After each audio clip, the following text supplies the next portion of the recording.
এই সাধ্য কার আছে যে এই যুগে বসে, ফিতনার এই যুগে বসে, দাজ্জালের যুগে বসে, কিয়ামতের পূর্ব যুগে বসে কিভাবে সে নবীর যুগের মতো করে দাবি করে, কি করে সাহাবীদের যুগের মতো করে দাবি করে, কি করে তাবেঈদের যুগের মতো করে দাবি করে। আমাদের এই জায়গায় বিবেক শূন্য হয়ে যায়, আমরা এই জায়গায় বেশি চিন্তা করতে পারি না। আপনি যতই আমাদেরকে বোঝান, এর বাইরে আমরা আমাদের চিন্তাকে নিতে পারি না। ভয় লাগে যে আপনার এই কথার মধ্যে পড়েই আমি ফিতনায় পড়ে যাই, এটাকেই তো রাসূল ফিতনা বলছে, এটাকেই তো বেদাত বলছে, এটাকেই তো নতুন আবিষ্কার বলা হয়েছে। কি বলেন ঠিক কিনা? পুরনো জিনিসটা আমার কাছে আছে, আমি স্বীকার করে থাকতে চেষ্টা করতেছি যতটুকু সাধ্য ফেলায়।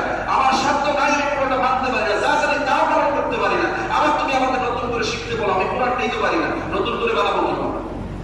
কি বলেন ঠিক কিনা? আমার ভাইয়েরা, এগুলো অযৌক্তিক কথা না, এগুলো গোমরাহির কথা না, এগুলো জ্ঞান শূন্যতার কথা না, এগুলো বিবেকবান মানুষের আদর্শ। যে হ্যাঁ, তুমি যদি সঠিক রাস্তাটা খুঁজে পাও, ব্যবধান পরিশ্রম না করো, ওই রাস্তায় চলে যাও না। কি বলেন ঠিক না?